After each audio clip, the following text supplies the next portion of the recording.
Di belakang saya ini ialah Proton Iris Standard.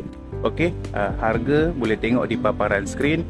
Yang atas ialah harga body saja tanpa insurans, dan yang bawah tu ialah harga on the road with insurance. Untuk Proton Iris, dia datang dengan 3 pilihan spek, iaitu Iris Standard, Executive dan juga Active. Executive dan Active ni dia engine 1.6 CVT. Untuk yang ini harga lebih rendah, so engine dia lebih rendah, iaitu 1.3 CVT. Jika dibandingkan dengan Iris Executive dan Iris Active, untuk Iris Standard ni dia punya aksesori agak kurang sedikit, tapi taklah terlalu kurang. Okey, kalau kita tengok di bahagian depan, bahagian bumper bawah, untuk Iris Standard dia tak ada lampu DRL.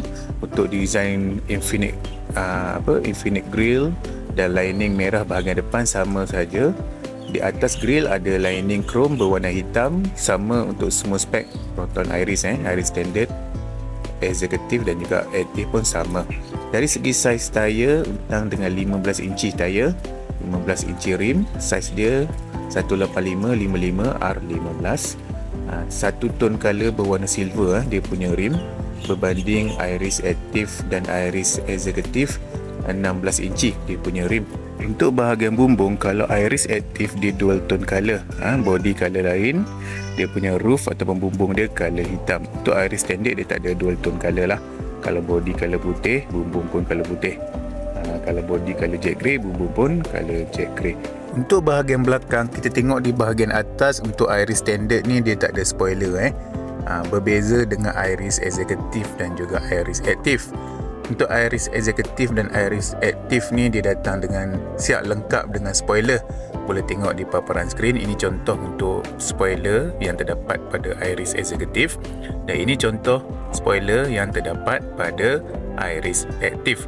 Untuk spoiler Iris Active ni, kalau boleh lihat dia berwarna hitam sebab dia nak selarikan dengan roof yang berwarna hitam, dual tone color. Okey, untuk Iris Standard ni pun walaupun tak ada spoiler pun tak ada masalah, terlihat cantik juga. Bagi anda yang nak memilih Proton Iris Standard tapi nak spoiler, anda boleh cari di kedai aksesori luar. Memang banyak terjual dekat luar, boleh pilih saja pilihan jenis spoiler yang anda nak pasang pada Iris Standard anda. Okey, seterusnya kita tengok pula di bahagian interior ataupun bahagian dalamnya.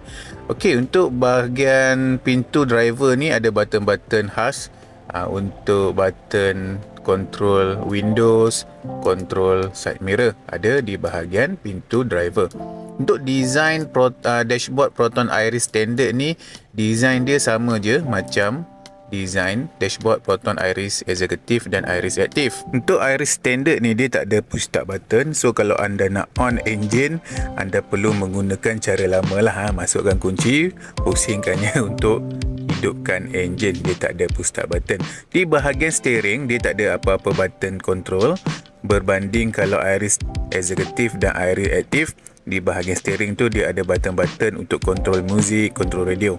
So untuk Iris Standard dia tak ada apa-apa button di bahagian steering dia. Untuk radio pula, radio dia bukan radio touchscreen lah, radio dia button. Dan dia tak ada reverse camera. Reverse camera hanya terdapat pada Iris Active dan Iris Executive. Radio button saja boleh lihat di paparan skrin. Walaupun radio button je, tapi bagi masa nampak cantik juga. Tak ada masalah pun sebab kita nak dengar lagu je pun. Okey. Untuk Iris Standard pun ada juga armrest, bukan Executive dan Active je. Iris Standard pun Proton bagi lengkap dengan armrest. Cuma armrest dia tu fabric lah, material, bukan leather seperti Active dan Executive. Pun begitu, sangat-sangat selesa dengan adanya armrest. Kita nak memandu, kita boleh rehatkan siku kita di atas armrest tersebut. Okey, untuk USB port dekat bahagian depan ni, depan genom ada 3 lah.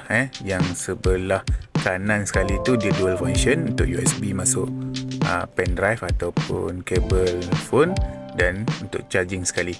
Okey, yang 2 bahagian kiri tu paling cepat lah kalau anda nak charge phone.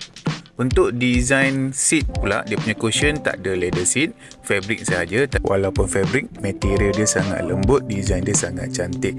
Bagi saya sangat selesa untuk duduk atas cushion fabric ni. Kalau long distance perjalanan, sangat selesa untuk perjalanan jauh. Di bahagian ruang dashboard depan ni ada tempat untuk menyimpan barang-barang anda lah. Normally kita akan letak buku servis schedule dekat depan sini, senang. Ataupun kalau nak letak barang-barang lain pun ruang dia besar, tak ada masalah. Pendapat Abang Syed, walaupun ini ialah Iris standard, design dashboard dia, design luar dan dalam sangat cantik. Harga pun sangat mampu milik. Ruang kabin dalam untuk 4 orang dewasa dan 1 orang kanak-kanak adalah sangat-sangat convenient. Di bahagian belakang ini pun ada 2 lagi USB port. Di depan ada 3, di belakang ada 2. So dalam satu masa serentak anda boleh cas 5 smartphone, tak ada masalah. Alright, kita tengok pula dia punya boot belakang, bonet belakang. Okey, untuk hatchback car, compact car ni memang dia punya konsep boot belakang, bonet belakang tak besar. Tapi untuk Iris ni bagi Abang Syed untuk masuk 1 luggage besar dan 2 luggage kecil, tak ada masalah, memang muat. Untuk anda yang nak travel menggunakan Iris ni. Design Iris standard ni macam Abang Syed kata tadi, dia punya aksesori ada yang kurang berbanding Iris Active dan Iris Executive.